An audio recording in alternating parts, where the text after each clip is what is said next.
한번 따라해 주시기 바랍니다. 사회적 거리두기를 실천하면서 살아갑시다. 하나님하고는 더 가까이 지냅시다. 옆 사람과 인사하겠습니다. 잘 오셨습니다. 어제 아침에 저에게 핸드폰으로 문자가 하나 들어왔습니다. 확인해 보니까 입력되지 않은 전화번호였는데요. 누가 어떤 문자를 보냈나 싶어서 제가 확인을 해보았더니 우리 교회 성도님 한 분이 직장에서 선행을 했는데 이것이 좋은 미담거리가 되어서 지역 신문에 실렸습니다. 신문에 나온 기사 내용을 그대로 보내오셨더라고요. 근데 우리 성도님 전화번호가 아닌데 이분이 누구길래 문자를 보냈을까 싶어서 제가 확인차 전화를 걸어봤습니다. 저한테 문자를 주셨는데 혹시 누구세요? 라고 제가 물어봤더니 우리 교회 아무개 성도님의 직장 동료라고 말씀을 하셨어요. 그래서 좋은 소식 전해주셔서 감사하다고 전화를 끊고 나서 우리 교회 성도님한테 제가 바로 전화를 드려서 확인을 해보았습니다. 직장에서 이런저런 일이 있었는데 당연히 해야 될 일을 했을 뿐인데 직장에 있는 분이 목사님도 반드시 이걸 알아야 된다고 알려야 된다고 해서 굳이 보낸 것 같다고 저한테 얘기해 주셨습니다. 그래서 제가 말씀을 드렸어요.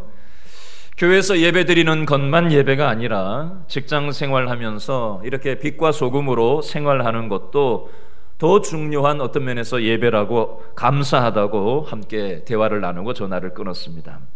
끊기 전에 우리 성도님이 이렇게 얘기하셨어요. 안 그래도 직장 생활하면서 믿는 사람으로서 신앙의 본이 될 수 있게 해달라고 기도하면서 직장 생활을 하고 있노라고 말씀해 주셨습니다. 요즘 자고 일어나면 뉴스를 볼 때마다 안 좋은 소식이 너무나도 많이 들려옵니다. 그래서 뉴스를 볼 때마다 한숨을 쉴 때가 있습니까? 없습니까? 한숨이 나오죠. 뉴스 보면. 그죠? 교회가 어쨌다더라. 목사가 어쨌다더라. 어느 교회 성도가 어쨌다더라. 안 좋은 소식들만 들리던 중에 우리 교회 성도님의 좋은 소식을 접하면서 제 마음이 따뜻해지고 기뻤습니다. 다 같이 저를 따라해 주시기 바랍니다. 예수님은 이 땅에 빛으로 오셨습니다. 요한복음 8장 12절에 보면 나는 세상의 빛이니 나를 따르는 자는 어둠에 다니지 아니하고 생명의 빛을 얻으리라 라는 말씀이 있습니다. 다 같이 오늘 본문 요한복음 12장 35절과 36절을 다시 한번 읽어보겠는데요. 여기 보면 빛이라는 단어가 5번 나옵니다. 2절에 5번 나오니까 굉장히 강조를 하고 있는 거죠. 자, 빛이라는 단어에 동그라미를 하시면서 12장 35절과 36절을 다시 한번 다 같이 읽어보겠습니다. 시작. 예수께서 이르시되 아직 잠시 동안 무엇이 빛이 너희 중에 있으니 무엇이 빛이 있을 동안에 다녀 어둠에 붙잡히지 않게 하라. 어둠에 다니는 자는 그 가는 곳을 알지 못하느니라. 너희에게 아직 무엇이 빛이 있을 동안에 무엇을 빛을 믿으라. 그리하면 무엇의 빛의 아들이 되리라. 아멘. 동그라미 하셨어요? 한글 성경에는 빛으로 표현이 되어 있는데 영어 성경에는 라이트라고 되어 있어요. 라이트. 근데 영어 성경에는 그냥 라이트 빛이 아니라 더 라이트라고 되어 있어요. 정관사도가 붙어 있어요. 더가 붙냐 안 붙냐가 차이가 있는데 이 더는 어떤 표현을 하는 거냐면요, 바로 그 빛, 이렇게 이런 뜻을 담고 있습니다. 바로 그 빛은 물리적인 빛이 아니라 어떤 빛일까요? 바로 예수님의 빛을 더 라이트, 바로 그 빛 예수님이 이 땅에 어둠을 물러가게 하기 위해서 오셨다는 것을 더 라이트로 표현을 하고 있습니다. 빛으로 오신 예수님에 대해서 방금 읽은 35절의 2가지, 36절의 2가지로 그 의미를 잠깐 짚고 넘어가도록 하겠습니다. 35절에 나오는 첫 번째 빛이라는 단어 앞에 보면 시간이 나와 있어요. 어느 동안?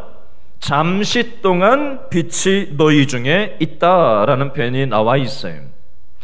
예수님은 잠시 동안만 인간의 몸을 입으시고 이 땅에 계시다가 죄의 영향력, 어둠 속에 헤매면서 살아가는 우리들에게 십자가의 빛으로 잠시 동안 이 땅에 오셨음을 말씀하시는 의미가 되겠습니다. 두 번째, 35절 하반절에 보니까 빛이 있는 동안에 다녀 어둠에 붙잡히지 않게 하라라는 표현이 있어요. 질문을 해보겠습니다. 빛이 없는 깜깜한 곳에 여러분 들어가 보신 적이 있으십니까? 네, 이럴 줄 알았어요. 마스크 쓰고 앉아가지고 눈만 껌뻑거리고 있으면 제가 얼마나 당황스러운지 아세요? 아무 반응도 없이? 그러면 그렇다, 아니면 알았다, 그러면 그렇다고 말하기 어려우면 끄떡이라도 한번 해보실래요? 어두운데 한번 들어가 보신 적이 있으십니까? 아이고 감사합니다. 앞에 서 보세요. 그러고 있으면 굉장히 부담돼요. 좀 반응을 좀 보여보세요. 자, 예. 여러분, 빛이 없으면 보여요? 안 보여요? 안 보여요. 이때 빛이 있으면 길이 보입니다.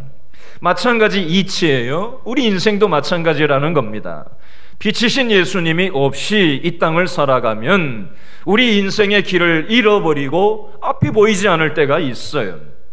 가정생활의 길에서, 직장생활의 길에서 우리는 길을 잃어버리고 도대체 이 가정생활을 어떻게 해야 되나? 도대체 이 직장생활을 어떻게 해야 되나? 너무 가정생활이 힘이 들어서 길을 잃어버리고, 너무 직장생활, 세상살이가 힘이 들어서 길을 잃고 한 치 앞도 보이지 않는 암흑과 같은 그런 걸음을 도대체 여기다 발을 내디디면 되나 안 되나 헷갈리고 힘들 때가 있습니다. 예수님이 없는 삶은 길을 잃어버린 삶과 같습니다. 어둠에 붙잡혀서 살아가시지 말고 빛이신 예수님께 나오실 수 있기를 바랍니다. 우리들은 어둠에 붙잡혀서 살아가면서도 어둠 속에서 살아가는 것이 너무나도 익숙해요. 내가 어둠 속에서 살아가고 있는 줄도 모르고 살아갑니다. 빛이신 예수님께 나오면 우리들의 불안함이 사라지게 될 줄로 믿으시기 바랍니다. 우리들의 우울감이, 절망감이 날아가게 될 줄로 믿으시기 바랍니다. 빛이신 예수님이 주시는 희망, 소망 속에서 살아가는 저와 여러분 되시기를 바랍니다. 세 번째, 36절 말씀의 앞부분에 보니까 빛이 있을 동안에 빛을 믿으라고 돼 있어요. 빛이신 예수님을 믿으실 수 있기를 바랍니다. 36절 하반절에 보면 빛의 무엇이 되라? 빛의 아들이 되리라. 여러분, 세상에는 두 종류의 인생이 있습니다. 빛이 있는 인생과 빛이 없는 인생이 있어요. 빛의 자녀와 어둠의 자녀가 있어요. 어둠의 자녀는 내 힘으로, 나의 최선으로 살아가는 인생을 빛이 없는 어둠의 삶, 어둠의 자녀라고 얘기합니다. 내 힘으로 아무리 최선을 다해서 살아도 어둠의 영향력으로부터 우리 인생은 벗어날래야 벗어날 수가 없습니다. 아무리 가정생활을 내 힘으로 발버둥 치면서 안간힘을 써도 그 어둠으로부터 우리의 가정생활은 구원받을 수가 없습니다. 우리의 경제생활을 최선을 다해서 계획을 세우고 내 노후 준비를 착실히 해도 그것으로는 우리의 삶이 보장받을 수가 없습니다. 그러나 빛의 자녀는 빛이신 예수님을 따라합니다. 절대우전. 빛의 자녀는 예수님을 절대우존하면서 살아가는 존재예요. 내 가정생활도 하나님께서 빛으로 비춰주시지 않으면 내 가정생활을 꾸려나갈 수가 없습니다. 내 경제활동과 내 재정문제와 모든 삶의 영역들을 나의 최선으로는 절대 꾸려나갈 수 없음을 인정하고 절대적으로 하나님께 의존하는 존재들이 바로 빛의 자녀라는 것입니다. 요한복음 1장에서 12장 36절 말씀까지는 빛으로 오신 예수님이 3년 동안 공생애를 살아가는 동안 많은 무리들에게 하신 사역과 말씀에 대해서 기록한 내용이 되겠습니다. 그리고 우리가 다다음 주부터 살펴보게 될 요한복음 13장에서 17장 말씀까지는 많은 무리들에게는 더 이상 말씀하시지 않고 핵심 소수에게만 말씀하시는데 누구에게 말씀하셨을까요? 요한복음 13장부터 17장까지 제자들에게만 말씀하시는 내용이 요한복음 13에서 17장까지 내용이 되겠습니다. 계속해서 우리 37절 말씀을 한 번 더 읽고 설명을 이어가겠습니다. 오늘 본문 37절 다 같이 이렇게부터 시작. 이렇게 많은 표적을 그들 앞에서 행하셨으나 그를 믿었어요? 안 믿었어요? 믿지 아니하니. 다시요. 37절 시작. 이렇게 많은 무엇을? 표적을 누구 앞에서? 그들 무리들 앞에서 행하셨으나 그를 믿지, 예수님을 믿지 아니했다라고 되어 있습니다. 다른 말로 하면 요한복음 1장부터 요한복음 12장까지 예수님은 빛으로 이 땅에 오셔서 수많은 표적들과 설교들을 통해서 무리들 앞에서 예수님의 표적과 말씀을 나타내 보여주셨어요. 예수님은 물로 포도주를 만드시고 풍랑을 잠잠케 하시고 심지어는 죽은 나사로까지도 살리시는 수많은 표적들을 많은 사람들 앞에서, 무리들 앞에서 행해 보이셨습니다. 이때 사람들의 반응은 어떠했다고 되어 있죠? 37절 제일 끝에 그를, 예수님을 믿지 아니했다라고 되어 있습니다. 어둠으로 가득 차 있는 이 세상에 예수님이 빛으로 오셔서 수많은, 이렇게까지 많은 표적을 통해서 다가오셨건만 무리들은 예수님에 대해서 관심이 있었어요? 없었어요? 관심이 없었고 믿지 않았다라고 되어 있습니다. 오늘 본문에 나오는 유대인들, 무리들만 믿지 않은 게 아니었어요. 출애굽기에 보면 이스라엘 백성들도 믿지 않았습니다. 이집트에서 출애굽하는 과정 속에 여러분 잘 아시잖아요. 얼마나 모세를 통해서 10가지 재앙을 겪으면서 얼마나 많은 하나님의 초월적인 신적인 경험을 이스라엘 백성들이 했습니까? 홍해가 어떻게 도대체 갈라져요? 여러분, 먹을 것이 없는 광야에서 어떻게 40년이나 살 수 있어요? 이 말이나 되는 소리예요? 그러나 그런 말도 안 되는 상황 속에서 하나님께서 기적적으로 이스라엘 백성들을 하나님께서 나타내 보여주셨건만 이스라엘 백성들은 건수만 있으면 불평하고 건수만 있으면 원망하는 삶을 다람쥐 쳇바퀴 돌듯이 반복했습니다. 오늘 본문 무리들만이 아니라 이스라엘 백성들도 또 오늘을 살아가는 저와 여러분도 믿는다 하지만 똑같이 이스라엘 백성들처럼, 똑같이 유대인의 많은 무리들처럼 하나님께서 우리 자신에게 이런 모습, 저런 모습으로 다가오셨건만 우리는 세상에는 관심이 있고 성공하는 데는 관심이 많은데 하나님한테는 도대체가 관심이 없고 하나님에 대한 믿음이 없는 것이 바로 이스라엘 백성이나 오늘 본문의 유대인들이나 오늘을 살아가는 저희들의 모습이나 크게 다르지가 않더라는 것입니다. 저를 따라해 보겠습니다. 거짓 믿음. 믿음은 믿음인데 따라합니다. 거짓 믿음. 오늘 37절에 나오는 믿음은 믿음인데 거짓 믿음이에요. 믿음의 종류가 어떤 믿음인가 한번 생각을 한번 곰곰이 해보겠습니다. 여러분, 우리는 12장 말씀을 여러 차례 나누어서 지금 오늘 살펴보고 있는데 12장 말씀 앞부분에 보면 많은 무리들이 예수님을 믿었다는 표현이 나왔나요? 안 나왔나요? 분위기 보니까 나온 것 같죠? 나왔었어요. 근데 오늘 37절에는 왜 안 믿는다고 하는 거죠? 어떻게 믿었길래? 자, 12장 11절 말씀을 한번 찾아서 읽어볼까요? 요한복음 12장 11절 말씀. 많은 유대인, 많은 무리들이 믿었다고 돼 있는지 안 믿었다고 돼 있는지, 믿긴 믿었는데 무엇 때문에 믿었다고 돼 있는지 한번 확인해 보겠습니다. 12장 11절 다 같이 시작. 무엇 때문에? 나사로 때문에 누가? 많은 유대인이 가서 예수를 믿었어요? 안 믿었어요? 믿음이러라. 아멘. 여러분 따라합니다. 표적신앙. 표적신앙. 지금 많은 유대인들이 믿었는데 믿은 근거가 뭐예요? 누구 때문에? 무엇 때문에? 나사로, 죽었던 나사로가 살아난 것 때문에, 그 표적 때문에, 기적 때문에 믿었다는 거예요. 여러분, 이 나사로가, 죽은 나사로가 살아나는 것을 직접 현장에서 본 사람도 이 사람들 중에는 있었을 겁니다. 죽은 나사로가 살아났다라는 것을 소문을 듣고 믿은 사람도 있을 것입니다.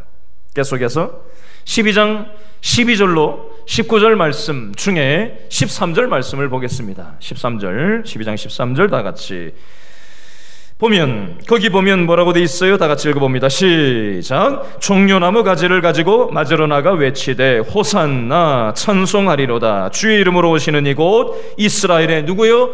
왕이시여 하면서 예루살렘으로 입성하시는 낙이 탄, 새끼 어린 나귀를 탄 예수님을 바라보면서 온 이스라엘 백성들이 모여가지고 종려나무 가지를 흔들면서 대환영을 하면서 당신이야말로 우리 이스라엘 백성들의 왕입니다 라면서 대환영을 하는 장면이 나와요. 이 사람들이 이렇게 한 이유가 12장 18절에 나오는데 다 같이 읽어볼까요? 18절 다 같이 시작. 이에 누가? 무리가 예수를 어떻게 했죠? 맞음은 이 무엇 때문에?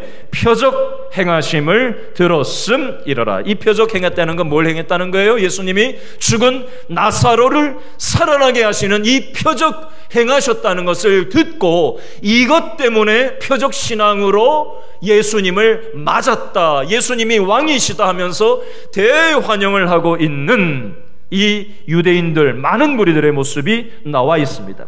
거의 다 예수님을 맞고 환영하고 믿음으로 받아들이고 있는 것처럼 보입니다. 그러나 이 사람들은 며칠 뒤에 예수님을 십자가에 매달아 죽이라고 2번 반복해서 소리치는 사람들로 180도 태도가 돌변하는 모습이 나타나고 있습니다. 질문을 하나 할게요. 여러분, 첫 번째, 믿음이 없는 게 좋아요? 표적을 보고서라도 믿음을 가지는 게 좋아요? 1번이에요. 믿음 없는 1번이에요. 표적을 보고라도 예수님인가 보다 하고 쫓아오는 표적 신앙이 있는 게 좋아요? 1번이에요? 2번이에요? 당연히 2번이죠. 그죠? 네, 당연히 2번이에요. 여러분, 신앙이 대번 한 번에 그냥 확 들어가는 게 아니에요. 어떤 사람은 연애하려고 교회 오는 사람도 있고요. 그렇죠? 어떤 사람은 하도 가족들이 그냥 교회 나가보자고 하니까 그 성화에 못 이겨서 나오는 사람도 있어요. 조건부로 교회 나오는 사람도 있고 별의별 내용으로 교회를 이렇게 저렇게 오게 됩니다. 그렇죠? 그러나 그렇게라도 교회에 다니다 보면 가랑비에 옷 젖듯이 조금씩 믿음이 들어가고 생겨지는 거예요. 저는 우리 길신교회 성도들 믿음이 없는데 내가 이 자리에 앉아 있어도 되나라고 하고 그냥 돌아가 버리지 마시고, 믿음이 없더라도 표적을 보고라도 어떤 이유를 통해서라도 그것이 그 계단이 되어서 믿음을 갖게 되는 그런 통로로 여러분 하나님께 나아갈 수 있기를 바랍니다. 그러나 표적 신앙으로 머물러서 안진뱅이 신앙이 되면 곤란해요. 표적 신앙을 가지고 하나님께 계속 머물러 있는 사람은 어떻게 되는가? 어떻게 되죠? 예수님이 십자가 지신다고 하니까 태도가 돌변하는 거예요. 여러분, 기독교 신앙은 표적 신앙으로만 계속해서 기독교 신앙을 추구하면 굉장히 곤란해집니다. 여러분, 세상 기독교 신앙 말고도 다른 종교에서도 기적들은 나타날 때가 있어요, 없어요? 있어요. 그러면 이 표적만 보고 우리가 신앙의 근거를 삼고 거기에 머물러 있는다면 그게 기독교 신앙이냐, 힌두교 신앙이냐, 불교 신앙이나 뭐가 차별성이 있어요? 근데 의외로 이 표적 신앙에 머물러서 거기에서 더 나아가지 못하는 성도들이 의외로 왕왕 있습니다. 여러분, 저는 표적신앙이 교회로 들어오는 하나의 디딤돌은 되기를 원하지만 거기에서 머물러 있어서 다른 기타 종교와 차별성이 없는 십자가가 빠져버린 엉뚱한 이 세상의 복만 구하고 이 세상에서 잘 먹고 잘 사는 것을 기독교 신앙으로 착각하며 거짓된 왜곡된 신앙으로 우리 성도들이 살아가기를 원치 않아요. 여러분,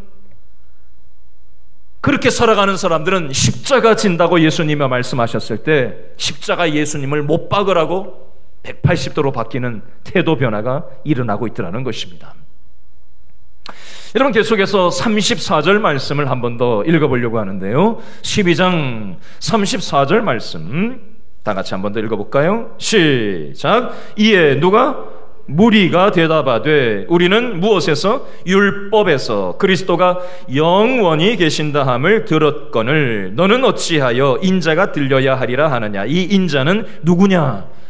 이게 좀 복잡한데요. 간단하게 얘기하면 어떤 사람이 갑자기 예수님한테 나와가지고 따지는 거예요. 뭐라고 따지냐면, 유대인 중에 한 사람이 따지기를 뭐라고 따지냐면, 우리 유대 율법의 기준 잣대로 봤을 때 메시아는 죽으면 안 되는 존재인데 당신이 십자가에 죽는다고 하니 나 당신 못 믿겠다, 이렇게 하는 거예요.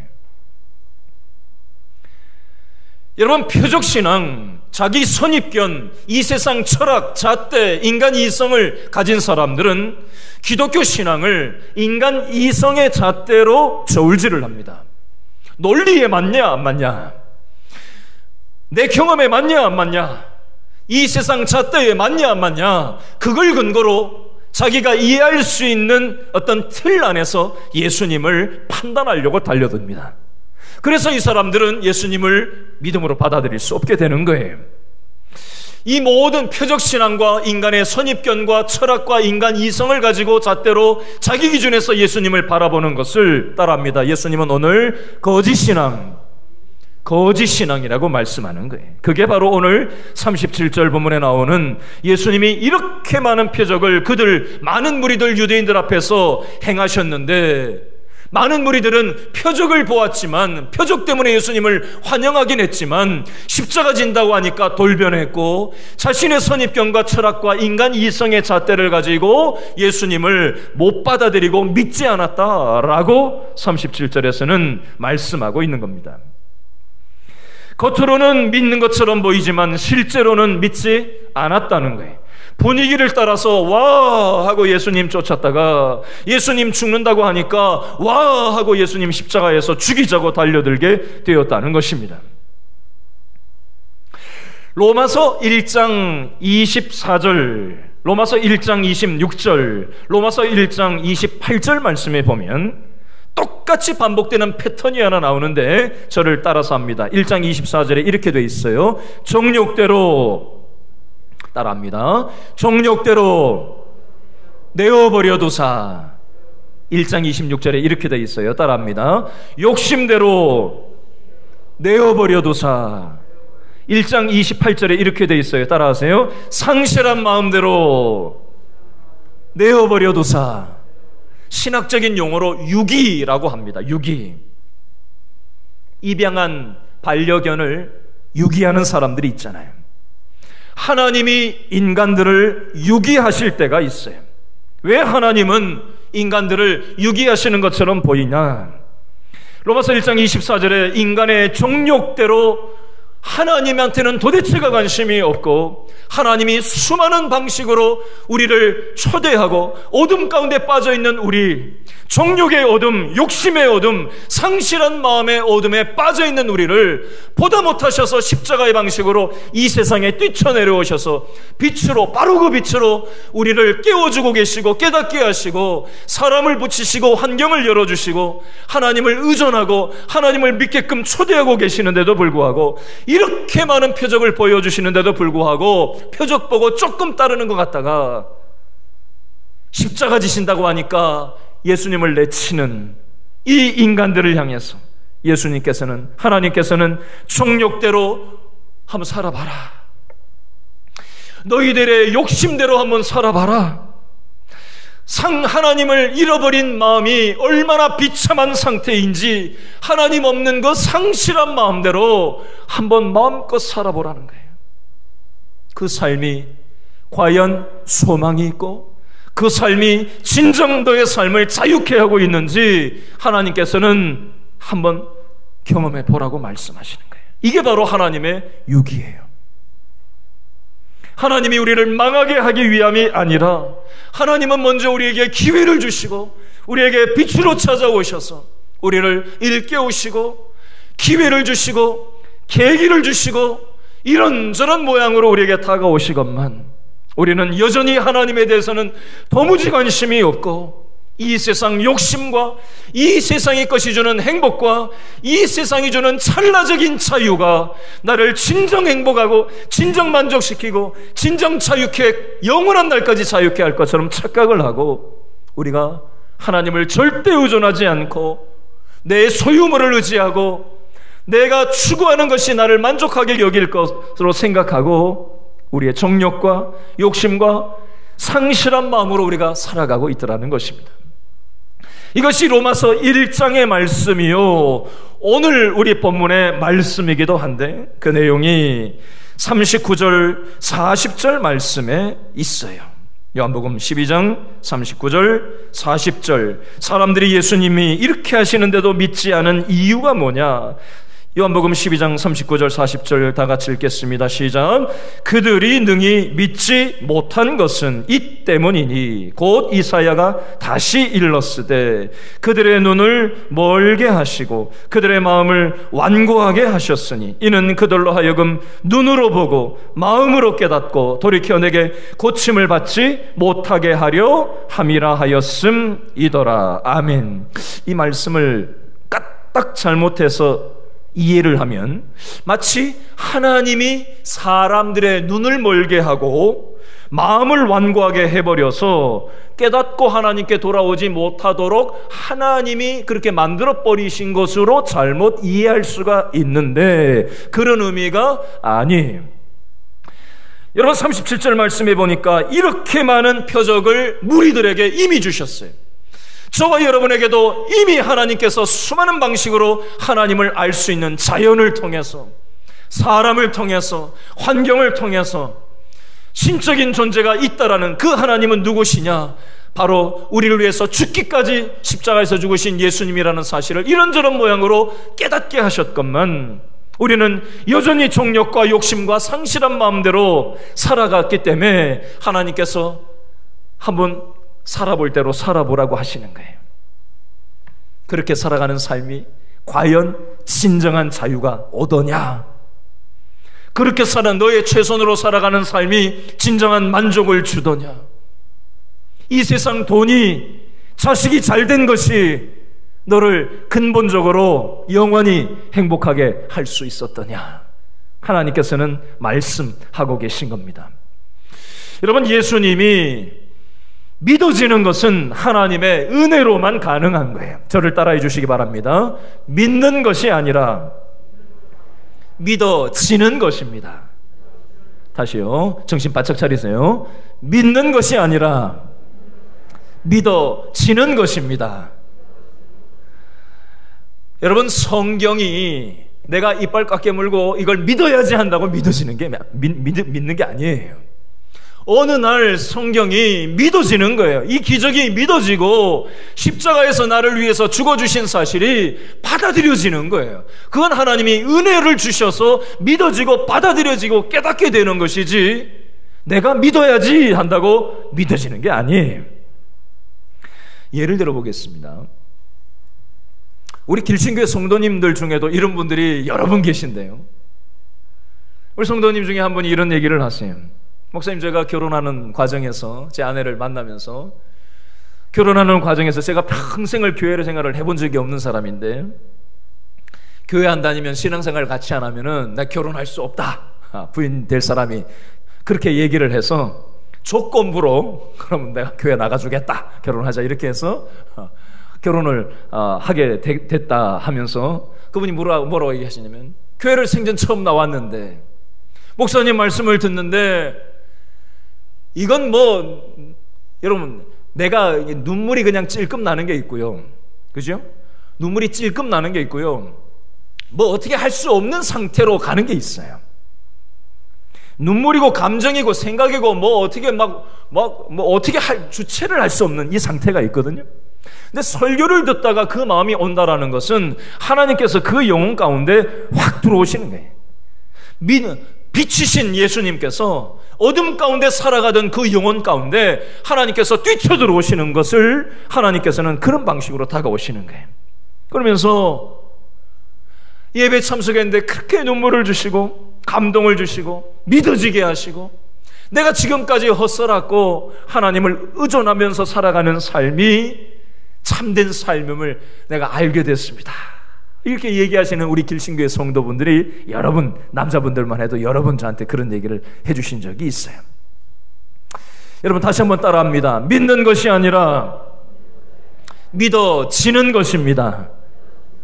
저는 우리 길신교회 모든 성도들의 삶 가운데 하나님의 은혜가 믿어지고 깨달아지고 일상의 삶 가운데 하나님의 은혜가 아니면 살아갈 수 없다라는 그 고백이 있는 절대 하나님을 의존하는 존재로 살아가는 축복이 저와 여러분에게 있게 되기를 바랍니다. 계속해서 말씀을 나누겠습니다. 41절 말씀을 한 번 더 읽어보겠습니다. 41절 말씀 다 같이 시작. 이사야가 이렇게 말한 것은 동그라미 하세요. 무엇을? 주의 영광을 밑줄 그으세요. 어떻게 했어요? 보고 밑줄. 주의 영광 동그라미, 보고에 밑줄 쫙 그어놓으세요. 자, 이사야 선지자가 주의 영광, 하나님의 영광을 보고 경험하고 체험했다라는 내용입니다. 이 부분을 좀 이해하기 쉽게 설명을 드려보겠습니다. 지금으로부터 2000년 전 오늘 요한복음이 기록된 이 시절로부터 한 700여 년 전 이사야 선지자가 구약에 살았던 시절에 이사야 선지자가 선지자 노릇을 할 때 이스라엘에는 왕이 누구였냐면 우시아라는 왕이었어요. 현재 우리나라는 왕 제도는 아니지만 문재인 대통령이잖아요, 그죠? 그 당시 이사야 선지자가 있던 시절에는 우시아라는 왕이었어요. 여러분 솔로몬 왕 많이 들어봤죠? 다윗, 솔로몬 많이 들어봤죠, 그죠? 교회 안 다니는 사람들도 알아요. 다윗, 솔로몬. 이스라엘 나라의 제2의 솔로몬이라고 하는 사람이 나타났는데 그게 누군지 아십니까? 힌트 좀 전에 다 드렸는데 우시아 왕이 바로 제2의 솔로몬 왕이라고 할 만큼 나라가 대단하게 태평천하를 누렸던 것이 바로 우시아 왕 시절이었어요. 근데 사람은 어떤 경향이 있냐면 뭐 좀 어려우면은 이렇게 겸손한 마음을 가지는데 뭐 좀 잘 되면 아주 기고만장해지고 어깨에 힘이 들어가는 경우가 있어요. 우시아 왕이 그랬나 봐요. 아주 기고만장해지고 나라가 잘 나가니까 기고만장해지고 겸손하게 행동하지 못하고 하나님 앞에 교만을 떨어가지고 병에 걸리게 됐습니다. 그래서 별궁에서 평생을 병 걸려서 보내게 됐어요. 나라의 왕이 사라져버리니 이사야 선지자가 절망감을 가지게 된 거예요. 여러분 한번 생각해 보세요. 우리나라 대통령이 갑자기 사라졌다고 생각해 보세요. 어떻게 되겠어요? 나라가 엉망이 되지 않겠어요? 여러분 나라의 왕이 우시아 왕이 없어져 버리니까 이사야 선지자가 절망감에 사로잡혔었어요. 근데 그 절망감을 가지고 저와 여러분처럼 마스크 쓰고 예배의 자리에 나왔어요. 어떤 면에서 이해하기 쉽게 얘기하는 거예요. 그래서 예배를 드리는데 이사야 선지자가 예배 드리다가 하나님의 영광스러움 앞에 압도당하는 눈물 콧물 쏟고 하나님의 영광을 경험하게 되고 하나님을 체험을 하게 되는 장면이 이사야서에 쓰여져 있어요. 너무 추상적인 얘기죠. 제가 예를 들어볼게요. 제가 언젠가 한번 말씀드렸었는데요. 제가 청년부 회장을 하던 시절입니다. 대학생 때. 제가 다니던 교회에는 직장인들로 구성된 직장인 청년부가 따로 있었고 대학생들만으로 구성된 대학생들 청년부가 따로 있었어요. 제가 대학교 3학년 때니까 대학생들만 있는 대학부에 가야 맞잖아요, 그죠? 근데 제 생각에 대학생들은 이상적인 생각만, 이론적인 생각만, 신앙만 혹시 가지고 있지는 않는가? 직장생활하면서 현실 속에서 교회 안과 또 세상에서 현실이 맞부딪힐 때 신앙생활을 똑바로 하지 못하는 사람들을 보고 내가 직장생활하는 청년부에 가서 좀 그렇게 간접적이지만 직장생활하면서 신앙생활하는 사람들의 얘기를 듣고 좀 내가 신앙이 좀 성숙해야 되겠다, 그 마음을 가지고 이제 갔어요. 그때 당시에 청년부에는 직장인들로만 한 10명 이 정도 예배를 참석하고 있을 때였는데, 몇 명이 대학생들이 가가지고, 저희가 교육자도 아닌데 일반 대학생들인데 가서 아주 열심히 했어요. 얼마나 열심히 했는지 몰라요. 막 금식기도까지 해가면서 막 굉장히 열심히 막 했어요. 그래서 10몇 명 모이는 직장인 청년부에 한 700명 정도가 전도 집회에 초대되어 와가지고 막 그렇게 막 그때부터 막 청년부가 몇 달 만에 부흥을 하기 시작하는데 20명, 30명, 40명, 50명 막 늘어나는 거예요. 막 60명, 70명 몇 달 만에 막 부쩍부쩍 늘어나는 거예요. 매주 새 신자들이 5명 막 10명씩 막 오니까 얼마나 신나든지. 그래서 그걸 막 이렇게 영적인 어깨에 힘이 들어가고, 처음에는 감사함으로 시작했는데 우리가 열심히 하고 우리가 자리가 잘 나가지고 그렇다고 이렇게 됐다고 하는 그 마음이 쑥 들어오기 시작한 거예요. 그러면서 제가 마음속에 우리 청년 임원들하고 기도하기를, 이거 아닌 것 같다. 우리가 하나님께 집중하지 않고 뒤에서 사람 숫자나 세고 앉아가지고 우리가 만족스러워하고 인간적으로 이렇게 태도를 취하는 것을 하나님이 기뻐하시지 않는다라는 생각을 가지고 다 집어던지고 갑자기 예배당 가운데로 쑥 들어가가지고 30분 예배 찬양을 하는 중에 하나님께만 집중하는 시간을 가지려고 엎드렸어요. 근데 하나님께서 어떻게 하시는가 하면요, 눈물을 주시는데 어떻게 주체를 할 수 없는 눈물을 주시는 거예요. 내 생각, 내 의지를 가지고는 눈물을 어떻게 통제할 수 없는 상태로 몰아가시는데, 하나님의 그 영광스러움 앞에서 나의 그런 인간의 보잘것없는 그런 행동들이 얼마나 쓰레기 같은 것이었다는 것을 깨닫게 하시고 철저하게 하나님께만 집중하는 마음과 생각을 주셔서 그렇게 하나님 앞에 나아갔던 그런 경험들이 있습니다. 오늘 본문에 이사야 선지자가 왕을 잃어버리고 절망감 가운데 있었을 때 예배 자리로 들어가서 하나님의 영광스러움을 보고 체험하고 경험을 하고 있습니다. 여러분, 저는 우리 모든 길신교회 성도들이 하나님의 이사야 선지자가 경험했던 이 영광스러움을 경험하면서 살았으면 좋겠어요. 여러분, 출애굽기에 보면 모세와 같은 목회자가 있고 아론과 같은 목회자가 나와요. 모세가 시내산에 하나님의 말씀을 받으려고 하나님의 영광 중에 40여일 동안 낮과 밤으로 하나님을 만나고 있었을 때, 모세가 없는 그 사이에 이스라엘 백성들이 형 아론한테 찾아와서, 아론과 같은 목회자한테 어떻게 했죠? 우리가 모세를 따랐는데 모세가 지금 우리 눈에 보이고 없으니 눈에 보이는 뭔가 우리가 의지할 만한 것을 좀 만들어내라 라고 합니다. 그래서 아론이 어떻게 합니까? 사람들의 대중의 인기의 영앞에서 사람들의 입맛에 맞는 목회를 하게 됩니다. 그래서 금송아지를 만들어내게 되고 사람들과 함께 조화로 춤추고 떠들고 있을 때 목회자 모세가 하나님의 영광 중에 있다가 산에서 내려와서 그 광경을 보니 모든 이스라엘 백성들과 형 아론 목회자가 하나님의 뜻과는 거리가 있는 인간 중심의 목회가 되고 있는 모습을 보면서 너무나도 안타까워하면서 그 많은 백성들을 상대로 자기 혼자 그 사람들한테 맞대응을 하는 장면이 나와요. 여러분 한번 생각을 해보세요. 그 많은 사람들 대 자기 혼자에 수백만 명과 모세 혼자라고요. 그 사람들이 네가 뭔데 우리한테 이래라 저래라야 하고 돌을 던져서 모세를 칠 수도 있었습니다. 여러분, 모세는 사람의 인기, 많은 사람의 여론에 의해서 목회하지 않았습니다.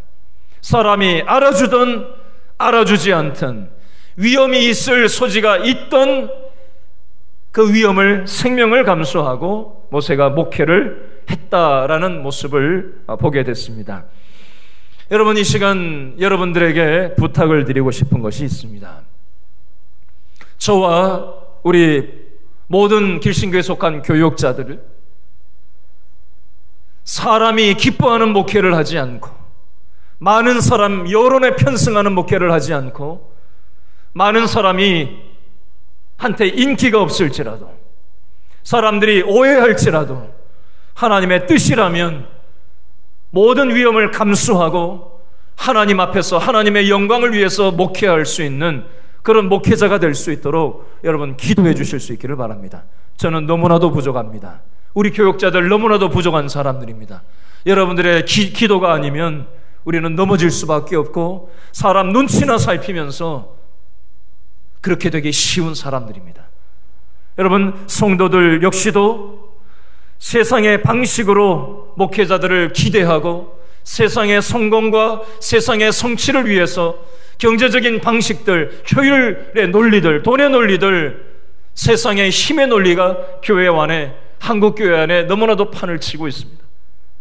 여러분, 하나님의 영광이 땅에 떨어진 한국 교회의 현실, 교회인 우리 자신의 모습이 우리의 일상에서, 우리의 가정생활 속에서, 우리의 직장생활 속에서 얼마나 하나님의 뜻과는, 십자가 정신과는 멀어져 있는지를 돌아보시고 하나님 앞에 회개하고 우리가 하나님께로 돌아갈 수 있게 되기를 바랍니다. 이 마음을 가지고 하나님 앞에 기도하는 이사야에게, 또 모세에게, 또 믿음의 사람들에게 하나님의 영광을, 주의 영광을 보여주신 것처럼 저와 여러분의 삶 가운데도 하나님의 영광을 나타내 보여주실 줄로 여러분 믿으실 수 있기를 바랍니다. 마지막 요한복음 12장 42절 43절 묶어서 읽어보겠습니다. 42절 3절 다 같이 시작. 그러나 관리 중에도 그를 믿는 자가 많았어요, 적었어요? 많되 바리새인들 때문에 드러나게 말하지 못하니 이는 출교를 당할까 두려워함이라. 그들은 동그라미 하세요. 사람의 영광, 동그라미, 사람의 영광을, 어떤 영광? 하나님의 영광보다 더 사랑하였더라. 아멘. 자, 아까 37절에 믿지 않았다라는 부분은 거짓 믿음이었다면, 이번에 42절에 나오는 믿는 자가 많았다, 근데 두려워하는 믿음이었다, 하나님의 영광보다 사람의 영광을 더 사랑하는 믿음이었다라고 얘기하고 있는데, 이 말을 한마디로 얘기하면 따라합니다. 약한 믿음, 약한 믿음, 작은 믿음, 숨어서 하는 믿음, 이런 믿음을 여기서 얘기하고 있습니다. 그 당시 유대인들, 관리들 중에 많은 믿는 자들이 있었다라고 되어 있습니다. 근데 바리새인들 때문에 공개적으로 자기가 예수 믿는다라고 드러내지 못했다라는 겁니다. 왜냐하면 정치, 경제, 종교적인 기득권을 가지고 있는 사람들이 이 관리들이었는데, 내가 요즘으로 치면 교회 다닌다라고 얘기하면 끌끌 혀를 차면서 바라볼까봐, 왕따 당할까봐 교회 다니는 것을 직장 동료들한테 얘기하지 못하고, 혹시 교회 다니는 것을 숨기고 신앙생활하고 있지는 않는지, 하나님을 두려워하기보다 사람을 두려워하지는 않는지, 하나님의 영광보다 사람의 영광을 더 좋아라 하면서 내가 신앙생활 하고 있지는 않는지 한번 돌아봤으면 좋겠어요. 쉽게 예를 들어볼게요. 여러분, 성경책을 들고 이 동네를 다니실 수 있으십니까? 지하철에서 성경을 꺼내서 읽으실 수 있으세요? 직장 동료들하고 식사 자리에서 당당하게 기도하고 식사하십니까? 뭐 하나님 기도 안 해도 다 아시지 뭐 하고 얼렁뚱땅 혹시 마음으로 기도하면 하나님 아시면 된다라고 하고 자기 자신의 행동을 합리화하면서 내가 예수 믿는 것을 드러내는 것을 창피해하면서 혹시라도 불이익이 돌아올까봐, 혹시라도 요즘과 같은 한국의 사회에서 왕따 당할까봐, 자존심 상하는 일이 생길까봐 드러내기를 꺼리는 그런 약한 믿음, 숨어서 하는 믿음이 저와 여러분에게 있지는 않는지 한번 돌아볼 수 있었으면 좋겠습니다. 예를 들어 보겠습니다. 우리가 지금 오늘 예배 드리시는 분들 중에 대다수가 결혼하셔서 자녀들을 두신 분들이 대다수신데요,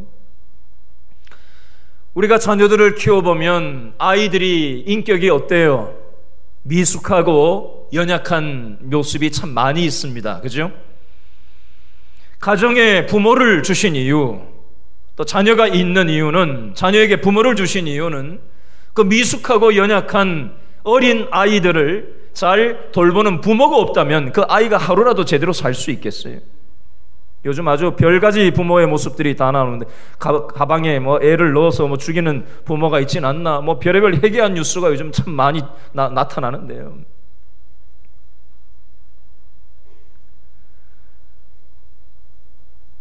어린 자녀에게 부모가 반드시 필요한 것처럼 어린 신앙, 연약한 신앙을 가진 저와 여러분에게는 신앙에 있어서 무엇이 필요할까요? 한번 따라합니다. 교회가 엄마입니다. 교회는 엄마와 같아요. 신앙의 엄마. 교회를 생각하면 언제나 엄마의 품이 생각이 나잖아요. 그렇지요?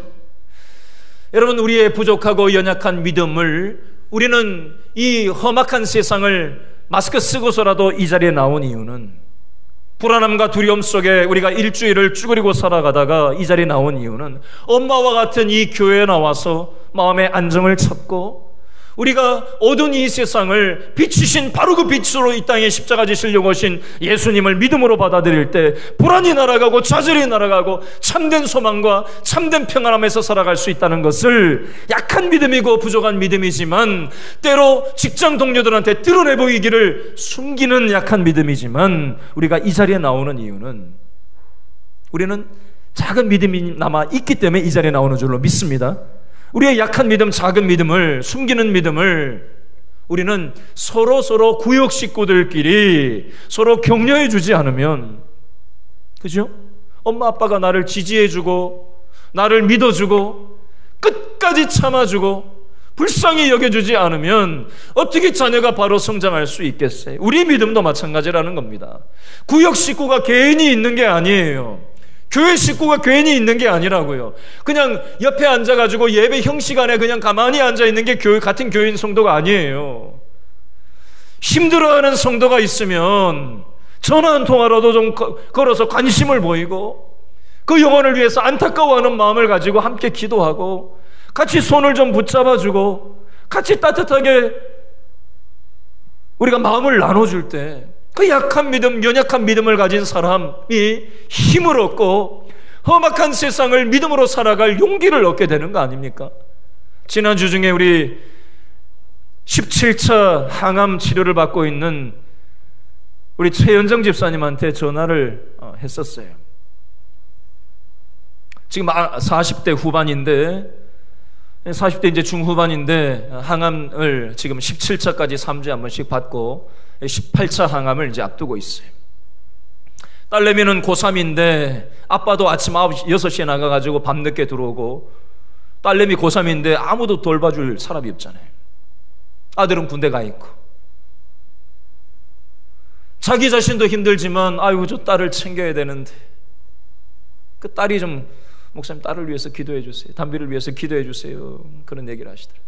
여러분, 최현정 집사님 아시는 분은 전화라도 좀 한 통화 해주세요. 전화할 수 있는 관계가 된다면. 기도도 하지만 기도하면 되지, 물론 기도하면 되죠. 근데 사람은, 하나님은 눈에 안 보이잖아요. 때로 힘든 일을 겪으면 하나님이 안 느껴질 때도 있다니까요. 근데 성도들의 따뜻한 전화 하나, 따뜻한 말 하나가 그 별거 아닌 것 같지만 하나님의 마음이 느껴지는 통로로 쓰임받을 수가 있다고요. 어머니와 같은 통로가 될 수 있다고. 예배당 나와서만 어머니를 경험하는 게 아니라 우리의 약한 믿음, 작은 믿음에는 우리 성도들의 위로와 격려와 기도와 손 붙잡아주고 함께 울어주는 그 기능이 필요하다니까요. 그래야 약한 믿음이 힘을 얻고 용기를 얻고 이 험악한 세상 살아가는 게 얼마나 만만치가 않습니까? 그죠? 그래서 믿음의 식구가 있는 거예요. 오늘 아침에 전화가 한 통화 왔어요. 우리 임병국 안수 집사님 아버지 82세 되셨는데 몇 년 동안 요양병원에 계시다가 오늘 새벽 4시에 소천하셨다고 지금 연락이 왔어요. 오늘 2부 예배 마치고 1시에 지금 출발을 하려고 해요. 많은 사람들이 평상시처럼 가면 안 돼요. 조심해야 돼요. 워낙 요즘 뉴스 보셔서 아시잖아요. 그래서 좀 나누어서 다 가고 싶지만 몇몇만 나눠서 대표자들만 제가 이따 강구할 때 좀 말씀드리겠습니다만은 우리가 또 가실 분들은 또 가시기도 하고 조심하면서 전화도 해주시고 관심을 기울여 주시면 좋겠어요. 장례를 당한 가정, 또 암투병을 하는 가정, 지금 요양원에 계신 가정도 있고요. 또 자녀 문제로 힘들어하는 가정, 구역 식구도 있고, 또 건강의 문제로 불면증에 시달리는 우리 식구도 있어요.